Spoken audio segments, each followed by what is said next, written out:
Hello students, welcome करती हूँ मैं आपका मेरे यूट्यूब चैनल फ्री गाइड पर। और जैसा कि आपने थंबनेल देखा होगा, आज इस वीडियो में हम ज्योमेट्री की शुरुआत करने वाले हैं। सो बिना किसी टाइम वेस्ट के स्टार्ट करते हैं, एंड तक ज़रूर देखना।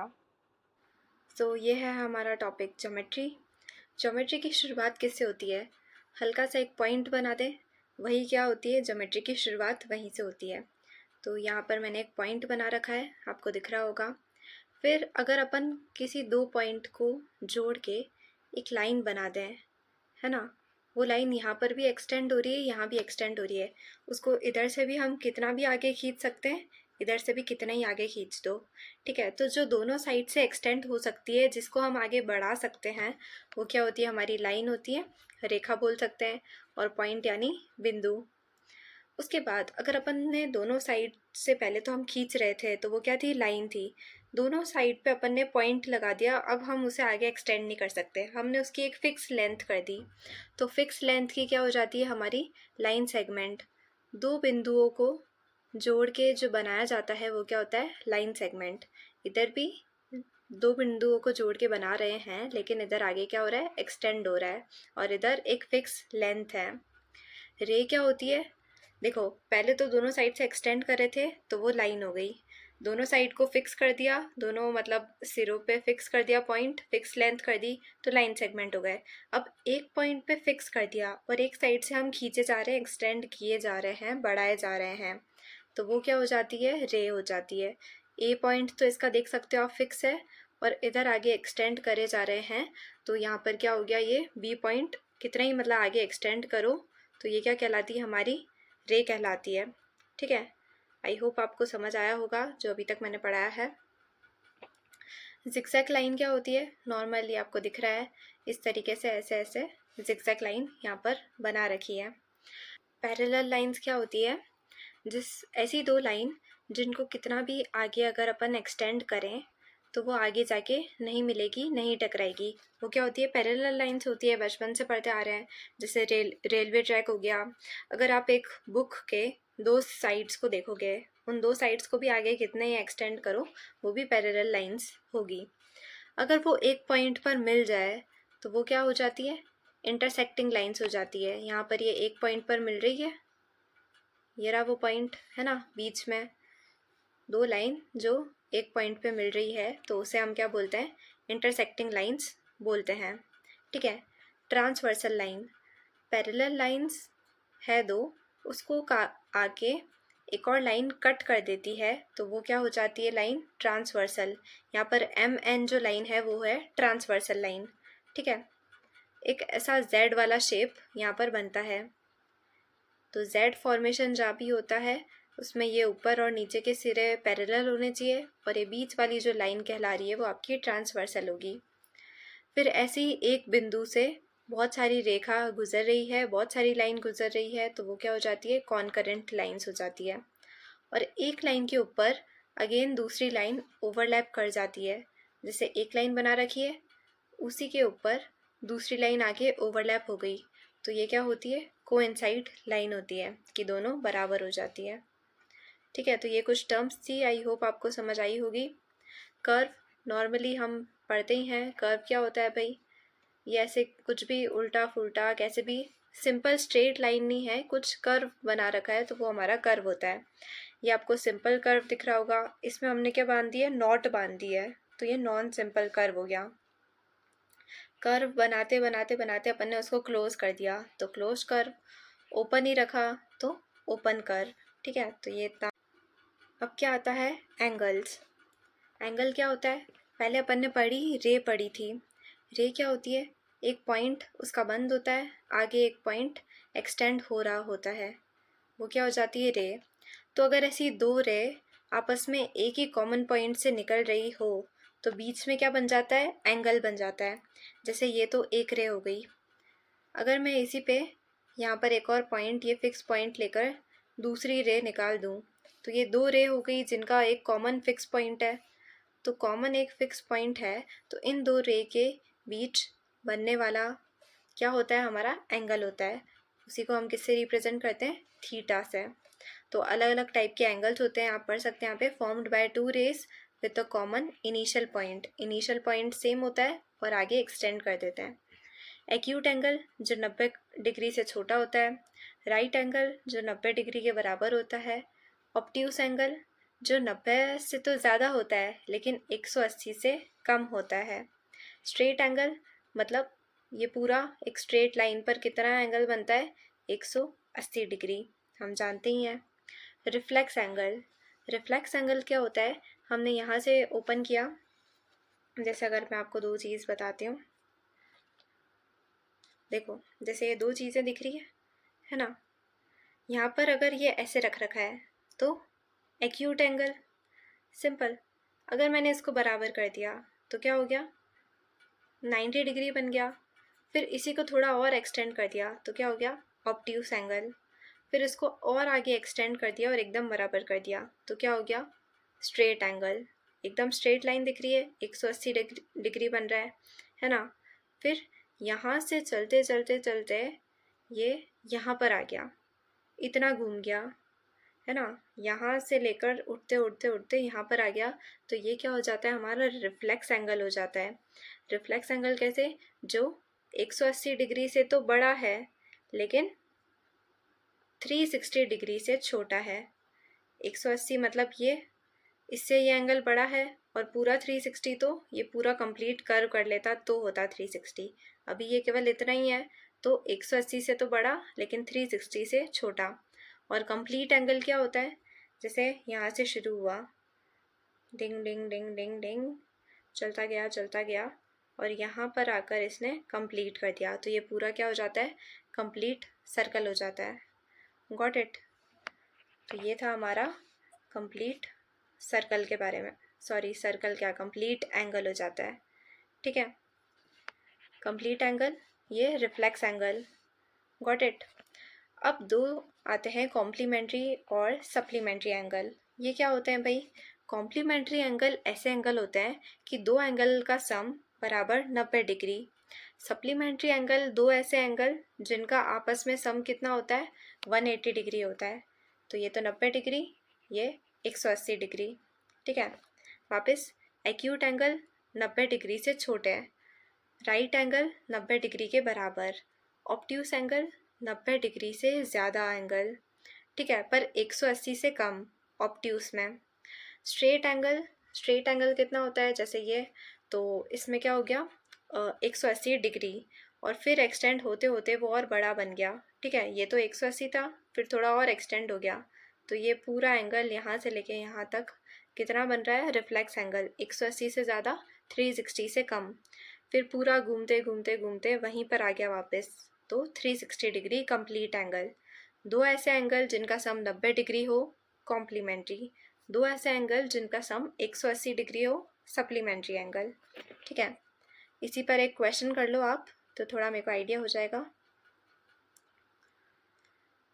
जैसे देखो नीचे आपको क्वेश्चन दे रखा है, थोड़ा आप पढ़ने का ट्राई करना क्योंकि फिर उसके नीचे तो आंसर ही लिखा हुआ होगा तो फिर दिक्कत हो जाएगी अगर मैं और ऊपर PDF कर दूंगी तो। नीचे एक बार क्वेश्चन लिखा है, खुद से ट्राई करो करने का। कैसे होगा भाई question, the measure of an angle for which the measure of the supplement is 4 times the measure of the complement. Supplement और कॉम्प्लीमेंट क्या बताया था, बस वही यहाँ पर लिखना है और एक इक्वेशन बनानी है और उस इक्वेशन में क्या होगा, थीटा आएगा और उस थीटा की वैल्यू निकालनी है। भाई ऐसा एंगल बताओ जिसका सप्लीमेंट जो है 4 गुना हो उसके कॉम्प्लीमेंट से। हिंदी में भी बोल दिया मैंने, अब बताओ कैसे करोगे। देखो, the measure of an angle for which the measure of the supplement is 4 times the measure of the complement, ठीक है। तो वो एंगल मान लेते हैं हम है थीटा, तो उसका सप्लीमेंट कितना होगा, 180 माइनस थीटा और कॉम्प्लीमेंट कितना होगा, 90 माइनस थीटा। इतना अपन को समझ आ गया, ठीक है। अब क्या बोल रहा है, जो इसका सप्लीमेंट है वो 4 टाइम है उसके कॉम्प्लीमेंट्स है, तो इनडायरेक्टली अपन क्या लिख सकते हैं, 180 माइनस थीटा जो इसका सप्लीमेंट है वो किसके बराबर है, 4 times of its complementary. Complementary यानी 90 माइनस थीटा। तो ये पूरी हमारी इक्वेशन आ गई, और इस इक्वेशन को सॉल्व करने पर हमारी थीटा की वैल्यू आ जाएगी। तो वही थीटा हमें यहाँ पर निकालना है, the measure of an angle. वही थीटा की वैल्यू तो हमसे पूछ रहा है, सिंपल। तो इक्वेशन कैसे आ गई आपको पता लग गया होगा। सो ये हमारा पूरा सोल्यूशन है इसका। यहाँ पर अभी सेम इक्वेशन मैंने बनाई थी। यहाँ पर जो हमारा सप्लीमेंट्री एंगल है वो 4 टाइम है कॉम्प्लीमेंट्री एंगल के, ठीक है। तो 180 माइनस थीटा, इधर ये 360 हो गया, माइनस 4 थीटा। 4 थीटा को उधर भेजा तो 3 थीटा, इधर 360 में से 180 गए तो 180 बचा। तो थीटा बराबर 60 डिग्री। 60 डिग्री आ गया हमारा। तो अगर हम इसका सप्लीमेंट्री करें, सप्लीमेंट्री यानी 360 में से माइनस करें, सॉरी 360 क्या, 180 में से माइनस करें तो कितना बनेगा, 120 डिग्री। सप्लीमेंट्री यानी दो एंगल का सम 180 के बराबर। तो इसका सप्लीमेंट्री एंगल क्या होगा, 180 में से इसको माइनस कर देंगे तो 120 आया। वो है 4 times of its complementary. Complementary में से माइनस करेंगे तो 90 माइनस 60 30। तो आप क्रॉस चेक भी कर सकते हो कि जो अपन ने निकाला है वो सही है कि नहीं है। ये भी कितना आ रहा है, 120, ये भी 120, ठीक है। तो ये सीटेट में आया हुआ क्वेश्चन है, मे बी रीट मेंस में भी आ जाए, तो इसलिए मैंने करा दिया। अब हम देखते हैं सम अदर एंगल्स। जैसे कि दो पैरेलल लाइंस होती है, बताया था, और उसको आगे एक ट्रांसवर्सल लाइन क्या करती है, कट कर देती है, ठीक है। तो उससे कुछ अलग अलग एंगल्स बनते हैं जो हम अभी पढ़ने वाले हैं। अलग अलग एंगल कैसे, सबसे पहले देखते हैं कॉरस्पॉन्डिंग एंगल। कॉरस्पॉन्डिंग एंगल क्या होता है, जैसे अगर ये 1 वाला एंगल दिख रहा है तो ये 1 और 5 ये क्या हो गए, आपस में कॉरस्पॉन्डिंग हो गए। ट्रांसवर्सल बना रखी है, मान लो ये दो पैरेलल लाइंस है और ये ट्रांसवर्सल है, तो ट्रांसवर्सल के एक साइड ही होंगे कॉरस्पॉन्डिंग एंगल्स, ठीक है। ट्रांसवर्सल के एक साइड वाले कॉरस्पॉन्डिंग एंगल्स होंगे, और दोनों लाइन के या तो ऊपर होंगे या लाइन के नीचे होंगे। तो यहाँ 1 और 5 जो मैंने बना रखा है वो क्या होंगे, आपस में बराबर होंगे। सेम एज इट इज़ जो ये 4 वाला है और 8 वाला है ये भी आपस में बराबर होगा, 4 बराबर 8। जैसे लाइन के दूसरी साइड, तो इधर 2 है तो इधर भी लाइन के ऊपर 6 है, तो 2 बराबर 6 हो गया। सेम एज इट इज़ अलग वाला देखें तो अपन 7 जो है वो किसके बराबर होगा, 3 के। तो 3 और 7 क्या हो गए, आपस में बराबर हो गए। तो ये जो अभी मैंने बना रखा है पूरा, ये क्या होता है, कॉरस्पॉन्डिंग एंगल्स होते हैं। Got it.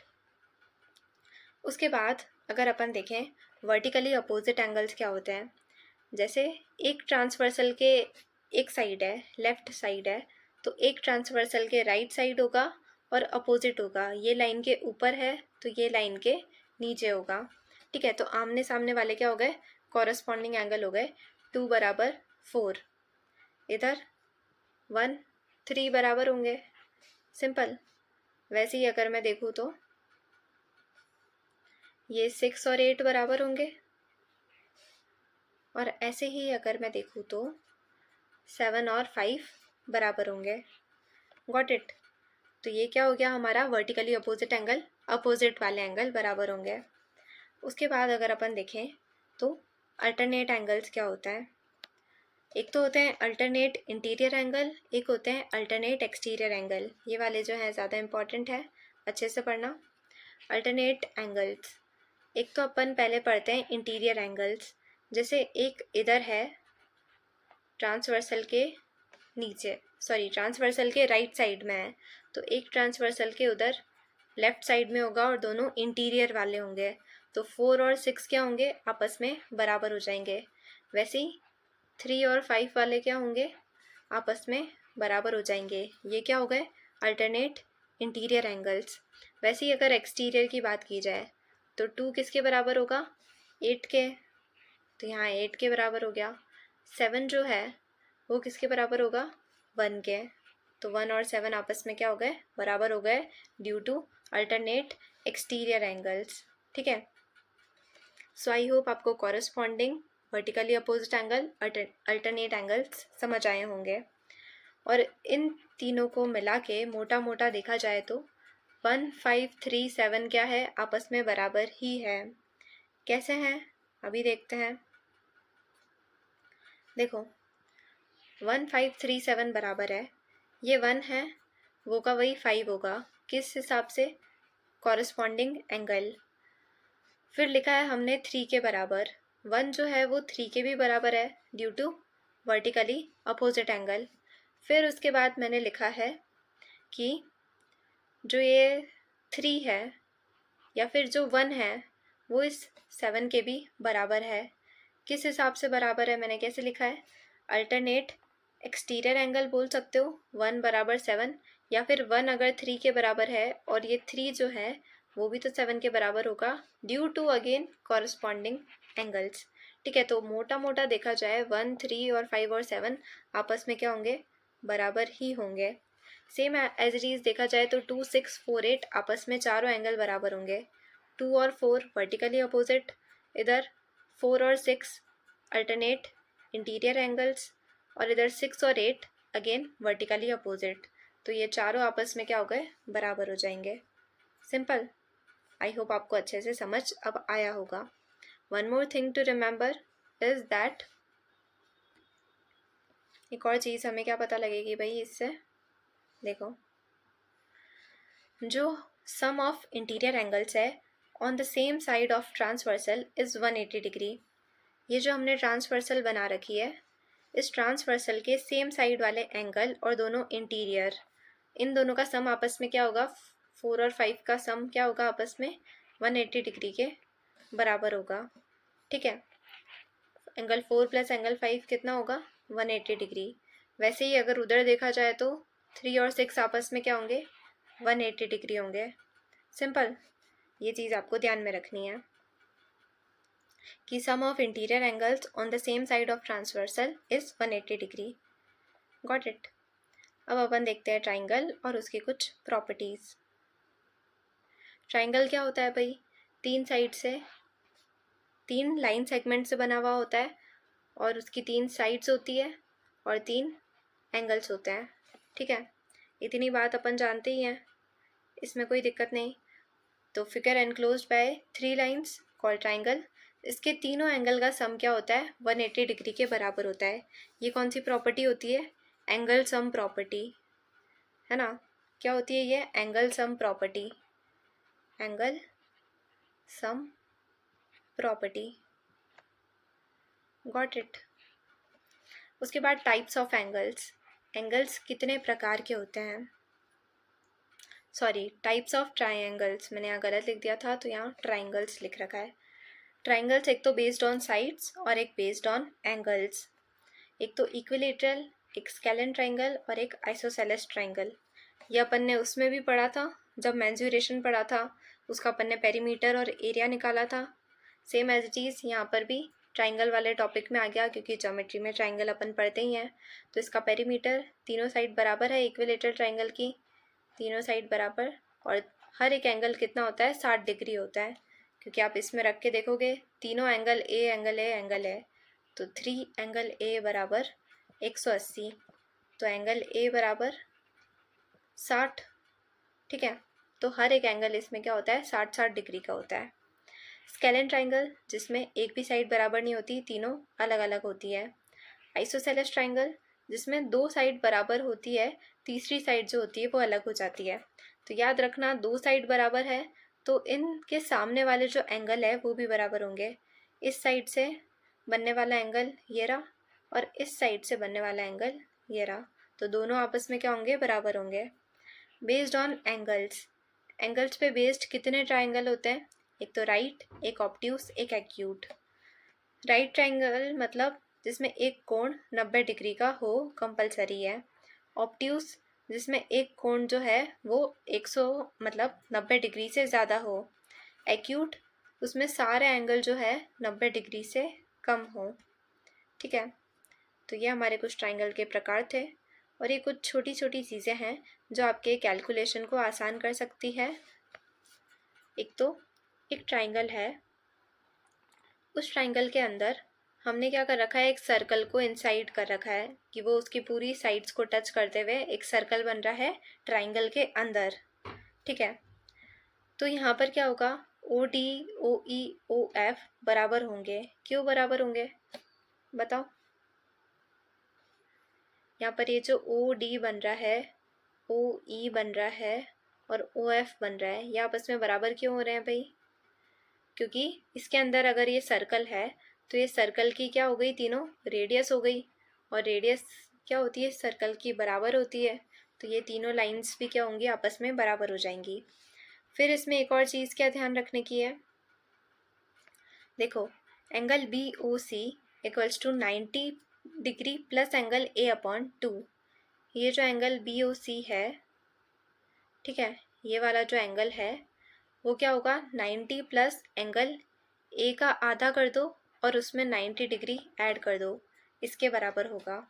ठीक है, और ये कभी पॉसिबल है, जब ये दोनों जो लाइन सेगमेंट्स आपको दिख रहे हैं ये क्या कर रहे हो, इस एंगल को बाइसेक्ट कर रहे हो। एंगल बाइसेक्टर का काम कर रही हो, ये दोनों एंगल्स आपस में बराबर, ये दोनों एंगल आपस में बराबर हो। ठीक है, तभी ये फॉलो होगा। तो ये चीज़ आपको समझ आ गई, एंगल बाइसेक्टर होना चाहिए, ध्यान रखना। ये वाला जो एंगल है इस एंगल के बराबर, ये वाला जो एंगल है इस एंगल के बराबर होना चाहिए।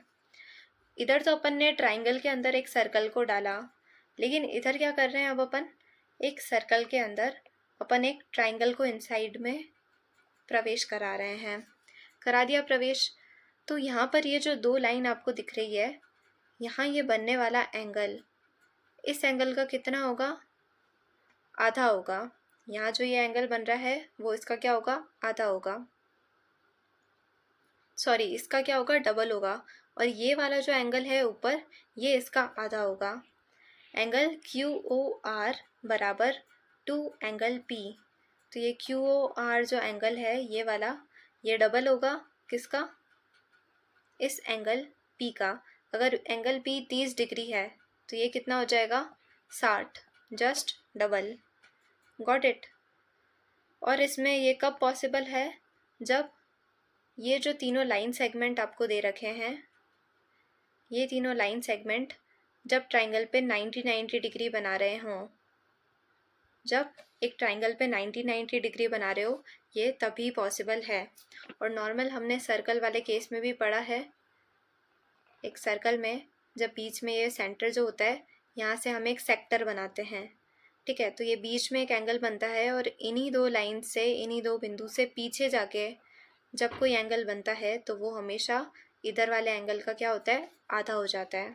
Got it. तो यहाँ परपेंडिकुलर बाइसेक्टर वाली चीज़ होनी चाहिए, इधर एंगल बाइसेक्टर वाली चीज़ होनी चाहिए। उसके बाद देखते हैं अपन मीडियन। याद रखना, ये जो मीडियन होती है, मीडियन यानी इसको दो पार्ट में डिवाइड कर देना, थर्ड साइड को, यही मीडियन का काम होता है। तो जब अपन बहुत सारी ऐसे मीडियन बना देते हैं ट्राइंगल में, 3 मीडियन बना देते हैं, तो उसका रेशो क्या हो जाता है, 2:1 हो जाता है, हर एक मीडियन का कट होने का रेशो। ए जी अपॉन जी डी, ए जी और ये जी डी। ठीक है, तो इनका रेशो क्या हो गया आपस में, 2:1 हो गया। ये बीच में जो सेंट्रोइड ऑफ ट्राइंगल है यहाँ पर कट कर रहे हैं ना, तो इनका रेशो क्या हो जाएगा, 2:1। ये चीज़ आपको ध्यान में रखनी है। Got it. उसके बाद देखते हैं अपन कॉन्ग्रुएंसी ऑफ ट्राइंगल्स, कि आखिर कॉन्ग्रुएंसी क्या होती है। ये वैसे आप जानते ही होंगे, कॉन्ग्रुएंसी यानी अपने एकदम बराबर जो दो चीज़ें हैं, जैसे ये हाथ है और ये हाथ है, इसको मैं अगर इसके ऊपर रख दूँ तो ये एकदम ओवरलैप हो गया है ना, आपको पीछे वाला हाथ नहीं दिख रहा होगा। तो सेम एज इट इज़ कोई ट्राइंगल होता है, उसको अपन दूसरे ट्राइंगल पे एज इट इज़ ऐसा का ऐसा उठा के रख दें और अपन को पीछे वाला ट्राइंगल ना दिखे, है ना। ऐसा नहीं कि पीछे वाला ट्राइंगल छोटा है और इधर वाला बड़ा है और ये तो पूरा ढक दिया तो दोनों आपस में कॉन्ग्रुएंट हो गए, ऐसा नहीं करना है। ठीक है, दोनों की आपस में साइज़ बराबर हो, शेप बराबर हो, शेप सेम हो, सारे एंगल्स बराबर हो, सब A to Z पूरा बराबर हो। ठीक है, तो वो क्या हो जाएगा, कॉन्ग्रुएंसी हो जाएगी, दोनों फिगर्स आपस में कॉन्ग्रुएंट हो जाएंगे। तो कॉन्ग्रुएंसी प्रूफ करने के लिए कितने रूल्स होते हैं हमारे पास, ट्राइंगल की कॉन्ग्रुएंसी प्रूफ करने के लिए 5 रूल्स होते हैं। वो पांचों रूल्स क्या है? एक तो SSS, एक SAS, एक ASA, AAS और RHS। ठीक है, इसमें दो ट्राइंगल होते हैं जिसकी तीनों साइड्स क्या होती है, आपस में बराबर होती है। AB साइड जो है वो PQ साइड के बराबर होगी, BC वाली जो साइड है वो QR के बराबर, AC वाली साइड PR के बराबर। तो SSS कॉन्ग्रेंसी से ये दोनों ट्राइंगल कॉन्ग्रेंट हो गए। अब जब हम कॉन्ग्रेंसी वाली चीज़ लिख रहे होते हैं तो हमें ऑर्डर का ध्यान रखना है। अपन इस ट्राइंगल में ऐसा नहीं लिख सकते हैं कि triangle ABC is congruent to, ये कॉन्ग्रेंसी का साइन होता है, दिस वन इक्वल के ऊपर ऐसे उल्टा S बना दो। ये नहीं लिख सकते हैं QPR। ठीक है, QPR नहीं लिख सकते हैं। क्यों नहीं लिख सकते भाई? देखो, ये लिखने में ऑर्डर का खेल है, नहीं तो कन्फ्यूजन हो जाता है। जो एंगल A है ना, वो एंगल Q के बराबर होना चाहिए, जो B है वो P के, जो C है वो R के बराबर होना चाहिए एंगल। अगर एंगल की बात हो रही हो, साइड की बात हो रही हो, साइड की अगर बात हो रही हो तो AB साइड जो है वो QP साइड के बराबर होनी चाहिए, BC साइड जो है PR साइड के बराबर होनी चाहिए। यहाँ पर क्या ये BC साइड PR साइड के बराबर आ रही है? नहीं आ रही है। हमें तो BC और QR इक्वल दे रखा है, मतलब हमने जो ये लिखा है वो गलत हो गया। तो हमें एकदम ऑर्डर मैच करते हुए ही लिखना है। ABC जो है कॉन्ग्रेंट होगा PQR के। यहाँ पर AB जो है वो PQ के बराबर है, AB जो है PQ के बराबर है, BC जो है QR के बराबर है, BC जो है QR के बराबर है। सेम विथ AC जो है PR के बराबर है, PR और AC। सिंपल। तो ये ऑर्डर लिखने का था, इसलिए मैंने थोड़ा इसमें टाइम लगाया। आई होप ये वाला एग्जाम्पल आपको अच्छे से समझ आया होगा। बाकी सारे एग्जाम्पल आप देख के समझ ही जाएंगे। साइड एंगल साइड SAS, तो दो साइड उसके बीच बनने वाला एंगल, इधर ये दोनों साइड है और इसके बीच ये बनने वाला जो एंगल है वो क्या है, आपस में बराबर है। ठीक है, तो ये हमारा हो गया SAS rule, side angle side, ये साइड साइड साइड है ना। ASA एंगल साइड एंगल, दो एंगल बन रहे हैं और एक साइड है जो बराबर दे रखी है। ठीक है, तो एंगल साइड एंगल हो गया। AAS एंगल एंगल साइड, तो यहाँ ये एंगल बराबर, ये वाला एंगल इसके बराबर और ये बाद वाली साइड बराबर। अगर इनके बीच वाली साइड बराबर हो जाती तो AS से हो जाता, लेकिन बाद वाली साइड है तो AAS। RHS क्या होता है? Right hypotenuse side. Right hypotenuse side मतलब ये राइट ट्राइंगल दे रखा है, राइट ट्राइंगल यानी 90 डिग्री का कोण बन रहा है। फिर अपन को हाइपोटेनियस, हाइपोटेनियस क्या, 90 डिग्री के सामने वाली साइड, ये बराबर दे रखी है। उसके बाद कोई सी अदर साइड, या तो परपेंडिकुलर या बेस, दोनों में से कोई सी एक साइड अगर बराबर दे रखी हो, जैसे ये वाली दे रखी है, तो ये क्या बन जाता है, राइट हाइपोटेनियस साइड से ये दोनों ट्राइंगल आपस में क्या होते हैं, कॉन्ग्रेंट हो जाते हैं। ठीक है, तो अब ये 5 रूल आपने पढ़े, SSS, SAS, ASA। पहले हम बचपन में जब पढ़ते थे तो बोलते थे SSS तो नॉर्मल सास आसा ऐसे यूं करके हमने थोड़ा बहुत याद किया था। ठीक है, तो ये हमने पढ़ा 5 रूल। अब आप मेरे को बताना, AAA कॉन्ग्रेंसी रूल हमने पढ़ा नहीं है, पर क्या इससे कॉन्ग्रेंट हो सकते हैं ट्राइंगल्स? आप बताओ मेरे को। तीनों एंगल बराबर हो तो उससे क्या कॉन्ग्रेंसी प्रूफ हो जाएगी? सोचो। एग्जैक्टली नहीं होगी। क्यों नहीं होगी? देखो, ट्राइंगल ये दे रखा है मान लो, और एक ये ट्राइंगल दे रखा है बड़ा सा, दोनों मान लो इक्विलेटरल ट्राइंगल है। इक्विलेटरल ट्राइंगल की क्या प्रॉपर्टी होती है कि तीनों कोण क्या होते हैं, 60 डिग्री होते हैं। ये भी 60, ये वाला भी कितना होगा, 60, और ये वाला भी कितना होगा, 60। इधर भी 60 डिग्री, 60, और इधर भी 60। पर ये ट्राइंगल तो क्या है, छोटा है, ये वाला ट्राइंगल तो बड़ा है, तो कॉन्ग्रेंट हो गए क्या आपस में? नहीं हुए। तो एंगल एंगल एंगल प्रॉपर्टी से सिमिलैरिटी प्रूफ हो सकती है, सिमिलर ट्राइंगल्स प्रूफ हो सकते हैं, पर उससे कॉन्ग्रेंसी प्रूफ नहीं होती है। ये चीज़ याद रखेंगे आप। उसके बाद एक क्वेश्चन है जो आप मुझे बताएंगे, ABC और DBC are two triangles formed on the same base. ठीक है, ये मैं पूरा यहाँ पे रफ कर देती हूँ, रफ तो हो नहीं सकता, खैर इसको हटाने का ट्राई करती हूँ, आप खुद से ट्राई करो बनाने का। ठीक है, खुद से ट्राई करो कि आप क्वेश्चन पढ़ के बना सको। ठीक है, क्या करना है भाई, इसमें ABC और DBC दो अपन को ट्राइंगल दे रखे हैं, are two triangles formed on the same base BC, दोनों सेम बेस BC पर बन रखे हैं। ठीक है, and on the same side of it, मतलब जैसे एक ट्राइंगल इस लाइन के ऊपर है तो दूसरा ट्राइंगल भी इसी लाइन के ऊपर होगा, ऐसा नहीं है नीचे होगा, same side of it. If AC बराबर DB, कोई मान लो AC साइड है, ये AC साइड है, वो किसके बराबर दे रखी है, DB के। ठीक है, तो ये दोनों आपस में क्या दे रखी है अपन को, बराबर दे रखी है, DB और AC। AB साइड जो है, जैसे जैसे ये बोल रहा है वैसे वैसे मैं ज्वाइन कर रही हूँ।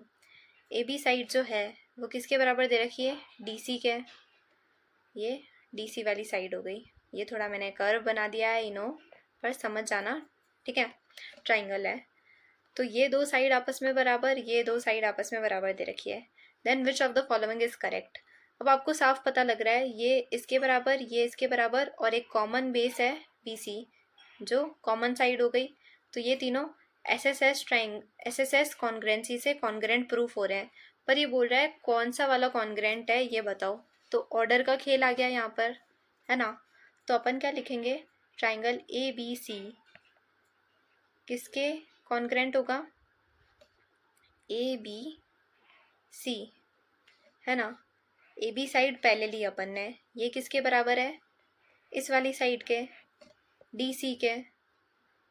तो दूसरा वाला क्या हो जाएगा, DCB, DC और B हो जाएगा, क्योंकि पहले में अपन ने लिया AB, तो AB वाली साइड किसके बराबर है, DC के, सिंपल। तो इधर DC ले लिया तो लास्ट में क्या बचा, B बचा। तो ABC is congruent to DCB, तो इसलिए हमारा ऑप्शन B जो था वो करेक्ट हो गया। अब आप चेक कर सकते हैं मैंने जो बनाया था, ठीक है, वो भी क्या है, आपस में सेम ही है। जो इधर मैंने डायग्राम बनाया था ना, वो क्या हो गया, सेम हो गया। देखो एग्जैक्ट, देखो अब मैंने उसको बिना देखे बनाया पर फिर भी अपना आंसर सेम ही आया, क्योंकि देखो इधर A आ गया, इधर, है ना, इधर क्या आ गया A, इधर क्या आ गया D, मैंने जस्ट अपोजिट ले लिया, उससे कोई दिक्कत नहीं, ट्राइंगल तो दोनों के वही हैं। तो लैंग्वेज पढ़ के diagram banana is the most important task. उसके बाद अगला क्वेश्चन देखते हैं, ये अपनी NCERT का क्वेश्चन था, I don't know which class, but ऐसा NCERT में कहीं ना कहीं पढ़ रखा है। ठीक है, ये क्वेश्चन एक बार खुद से सॉल्व करने का ट्राई करना, रीट मेंस में आया हुआ क्वेश्चन है, ट्राई करो। In the adjoining figure PS is the bisector of angle QPR। ये PS जो है वो बाइसेक्टर है QPR का, मतलब ये एंगल जो है वो इस एंगल के क्या होगा, बराबर होगा। एंगल बाइसेक्टर का मतलब यही है। PT परपेंडिकुलर टू QR, ये अपन को कितना दे रखा है, 90 डिग्री दे रखा है। एंगल Q जो है बड़ा है एंगल R से, तो एंगल TPS बताओ किसके बराबर होगा, और ये चार ऑप्शन दे रखे हैं। तो चारों ऑप्शन किस फॉर्म में है, एंगल Q और एंगल R की फॉर्म में है। तो कहीं ना कहीं अपन को इक्वेशन में एंगल Q और एंगल R लाना पड़ेगा। अब देखो सॉल्व करते हैं अपन, कोशिश करते हैं।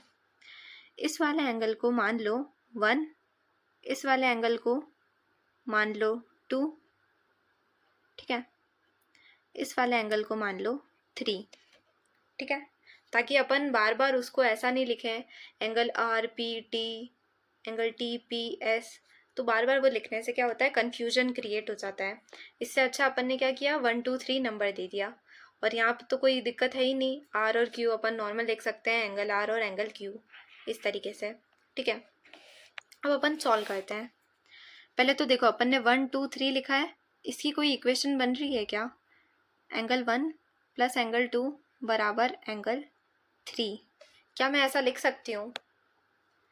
मैंने ऐसा क्यों लिखा बताओ? क्योंकि यहाँ क्या दे रखा है, PS क्या है, बाइसेक्टर है। अगर PS बाइसेक्टर है तो ये दोनों एंगल आपस में क्या होंगे, बराबर होंगे। ये वाला एंगल और ये वाला एंगल आपस में बराबर होगा। Let me change the colour. ये वाला एंगल और ये वाला एंगल आपस में बराबर होगा। तो ये वाला एंगल क्या है, एंगल 1 प्लस एंगल 2, और ये वाला एंगल क्या है, एंगल 3। ठीक है, तो ये हमारी क्या हो गई, फर्स्ट इक्वेशन हो गई। उसके बाद अपन क्या करते हैं, अपन लेते हैं ट्राइंगल PTR लेते हैं, क्योंकि इसमें एंगल R आ रहा है और इधर 90 डिग्री भी आ रहा है, तो हो सकता है कि थोड़ी अपनी छोटी इक्वेशन बन जाए। अपन लगाएंगे एंगल सम प्रॉपर्टी कि 3 एंगल का सम 180 डिग्री के बराबर होता है। ठीक है, तो अपन क्या लिखते हैं, angle 1 plus angle R plus 90 degree. ठीक है, एंगल 1 लिखा, एंगल R लिखा और 90 डिग्री लिखा। एंगल PTR ट्राइंगल को देखो, तो ये किसके बराबर लिख सकते हैं अपन, 180 डिग्री के बराबर अपन लिख सकते हैं। ठीक है, ये 90 डिग्री उधर जाएगा तो कितना बना, एंगल 1 प्लस एंगल R बराबर 90 डिग्री। एंगल R निकाल देते हैं इधर से, 90 डिग्री माइनस 1। ठीक है, तो ये हमारी क्या आ गई, इक्वेशन 2 आ गई। Got it. उसके बाद अपन लेते हैं दूसरा ट्राइंगल। इस बार अपन लेते हैं triangle, not this one, PTQ। PTQ triangle क्यों लिया, क्योंकि इसमें क्या आ रहा है, एंगल Q आ रहा है और हमें ऑप्शन में Q और R दे रखा है, इसलिए अपन ने ये दो ट्राइंगल लिए। इसमें अगर अपन देखें तो angle 2 plus angle 3 plus angle Q plus 90 degree किसके बराबर होगा, 180 डिग्री के बराबर होगा। एंगल सम प्रॉपर्टी लगाई, कौन से वाले ट्राइंगल में, एंगल PTQ, इस वाले ट्राइंगल में लगाई। तो angle 2 plus angle 3 plus angle Q और प्लस 90 डिग्री।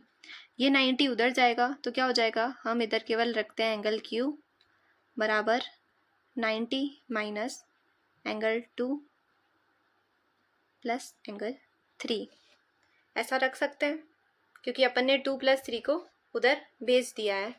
Got it. तो ये हमारी क्या आ गई, इक्वेशन 3 आ गई, इक्वेशन 3 आ गई। अब ऑप्शन को ध्यान से देखो, अपन एक एक ऑप्शन को चेक करते चलते हैं, फिर अपने आप रिलेशन आ जाएगा। पहला ऑप्शन क्या दे रखा है, angle Q minus angle R, तो सेकंड इक्वेशन में R दे रखा है, थर्ड इक्वेशन में एंगल Q दे रखा है। तो अपन थर्ड में से सेकंड को माइनस कर देते हैं, तो angle Q minus angle R आ जाएगा। अगर उसकी वैल्यू एंगल 2 के बराबर आ गई तो हमसे क्या पूछा है, एंगल TPS बराबर ही तो पूछा है। ये रहा, एंगल TPS बराबर क्या है, अगर वो आ गई तो ऑप्शन ए करेक्ट हो जाएगा, नहीं आई तो चेक कर लेंगे अगला ऑप्शन। ठीक है, तो अपन क्या करते हैं, थर्ड इक्वेशन को माइनस करते हैं सेकंड इक्वेशन से। ठीक है, थर्ड इक्वेशन में माइनस करते हैं सेकंड इक्वेशन, तो angle Q minus angle R। ठीक है, ये तो LHS हो गया। RHS में क्या लिखेंगे, देखो एंगल Q क्या है, इधर लिख देती हूँ 90 माइनस एंगल 2 प्लस एंगल 3। थोड़ा समझ जाना, लिखने का ट्राई तो कर रही हूँ मैं पूरा अपना। ठीक है, एंगल 2 प्लस एंगल 3, उसमें अपन को माइनस करना है इधर 90 माइनस 1, तो माइनस 90 और माइनस 1 है तो माइनस माइनस क्या होता है, प्लस हो जाता है, तो प्लस 1। तो ये 90 से ये वाला 90 उड़ा दिया अपन ने। Got it. उसके बाद अपन क्या करते हैं, 3 की जगह अपन क्या लिख सकते हैं, 1 प्लस 2 लिख सकते हैं। यहाँ ये 3 आ रहा है ना, इसकी जगह 1 प्लस 2 लिख सकते हैं। तो minus angle 2 plus 1 plus angle 2। Got it. और बाहर क्या चल रहा है, प्लस 1 चल ही रहा है अपना। Got it. अंदर क्या बचा, -2 एंगल 2 और इधर -एंगल 1 और उधर +एंगल 1। तो एंगल 1 और इधर प्लस और माइनस का कैंसिल हो गया, तो कितना आया, 2 एंगल 2 आया। और उधर अपने क्या चल रहा था RHS में, एंगल Q माइनस R, और एंगल 2 अपना क्या है, ये TPS ही तो है, तो इस 2 को उधर भेजेंगे तो क्या आएगा, half angle Q minus angle R बराबर एंगल 2। एंगल 2 इसी के बराबर आएगा, और यहाँ पर क्या है, एक और माइनस भी लग रखा है। देखो angle Q minus angle R है, हमें क्वेश्चन में क्या गिवन है, एंगल Q क्या है, बड़ा है एंगल R से, तो इसकी माइनस वैल्यू नहीं होगी, क्या हो जाएगी, पॉजिटिव वैल्यू हो जाएगी। क्यों, क्योंकि क्वेश्चन में ये दे रखा है कि एंगल Q जो है एंगल R से बड़ा है, तो बड़े में से छोटी संख्या माइनस होती है तो आंसर पॉजिटिव आता है। तो एंगल 2 हमारा किसके बराबर हो गया, हाफ Q माइनस R। तो हाफ Q माइनस R अपन को सेकेंड ऑप्शन में गिवन है, तो हमारा सेकेंड ऑप्शन क्या हो जाएगा, इस वजह से करेक्ट हो जाएगा। ठीक है, ये आपको समझाने के लिए मैंने पूरा बताया। आप इसको नॉर्मल एक डेरिवेशन की तरह याद रख सकते हो। जब भी ऐसा क्वेश्चन दिखे और आपको लग रहा हो यार ये उसी के सिमिलर जैसा है, तो क्या याद रखना है, half angle Q minus angle R। Got it. उसके बाद अगला क्वेश्चन देखो। अगला क्वेश्चन क्या पूछ रहा है भाई, in the adjoining figure AC बराबर AE। AC किसके बराबर है, AE के। बनाते चलते हैं। AC जो है वो किसके बराबर है, AE के। ये दोनों आपस में क्या है, बराबर दे रखे हैं। ठीक है, चलो ऐसे नहीं बनाकर कैसे बना देते हैं अपन, इसको ऐसे लिख देते हैं नॉर्मल, AC जो है AE के बराबर है। ठीक है, उसके बाद AB जो है AD के बराबर है, AB और AD बराबर है। फिर एंगल BAD और एंगल EAC, ये दोनों एंगल क्या है, आपस में बराबर दे रखे हैं। फिर अपन से पूछ रहा है BC इज, तो BC किसके बराबर होगी, 4 ऑप्शन नीचे गिवन है, तो आप खुद से ट्राई कीजिए एक बार। उसके बाद अपन देखते हैं। देखो आई होप आपने ट्राई किया होगा। अगर इस ट्राइंगल को अपन ध्यान से देखें, कौन सा ट्राइंगल देखते हैं अपन, ये वाला ट्राइंगल। एक मच्छर काफ़ी परेशान कर रहा है मुझे, but I will try to.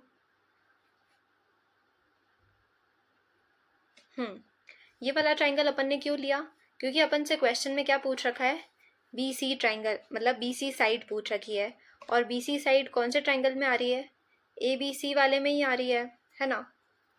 फिर अपन देखते हैं ये वाला ट्राइंगल। ठीक है, एक तो रेड वाला ट्राइंगल आपको दिख रहा होगा और एक ग्रीन वाला ट्राइंगल दिख रहा होगा। अगर इन दोनों को मैं कॉन्ग्रेंट प्रूफ करने का ट्राई करूं तो क्या कर सकती हूँ, कोशिश करते हैं। देखो कॉन्ग्रेंट कैसे प्रूफ करेंगे। अगर मैं ट्राइंगल ABC की बात करूं तो इसकी जो AB साइड है वो किसके बराबर है, AD के बराबर है। AD साइड किसकी हो गई अब, ADE ट्राइंगल की। जो ग्रीन वाला ट्राइंगल बना रखा है उसकी AD साइड, और जो रेड वाला ट्राइंगल बना रखा है उसकी AB साइड बराबर है, जो कि अपन को क्वेश्चन में ही दे रखा है।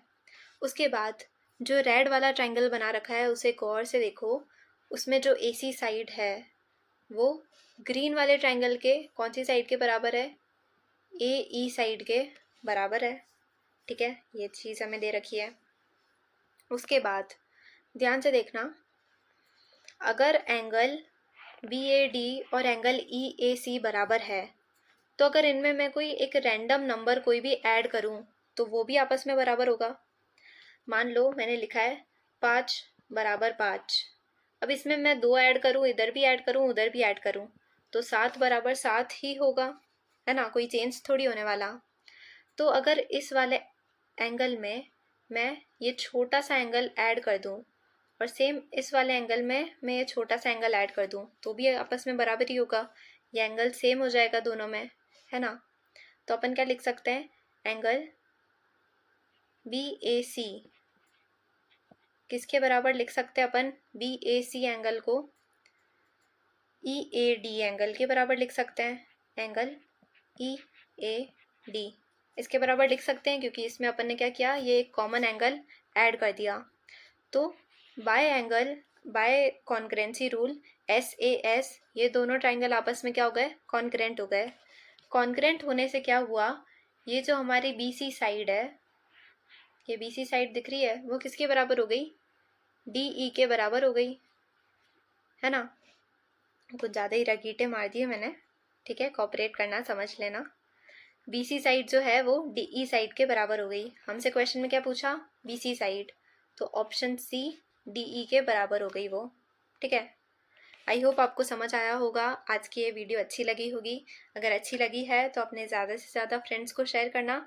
ज्योमेट्री की 1-2 वीडियो और अपलोड होगी जिसमें अपन पॉलीगन्स पढ़ेंगे, इंटीरियर एंगल का सम कैसे निकालते हैं, एक्सटीरियर एंगल का सम कैसे निकालते हैं, वो सब पढ़ने वाले हैं। देन उसके बाद अपन लास्ट अपना टॉपिक बचेगा अर्थमेटिक, जिसमें profit loss, simple interest, compound interest, ratio proportion करेंगे। देन आपका रीट मेंस का कोशिश करूँगी मैं, अप्रैल मंथ में ही ख़त्म हो जाएगा सिलेबस मैथ्स का। बाकी आप साइंस, CDP इन पर ध्यान दे सकते हैं और राजस्थान जी के पढ़ सकते हैं।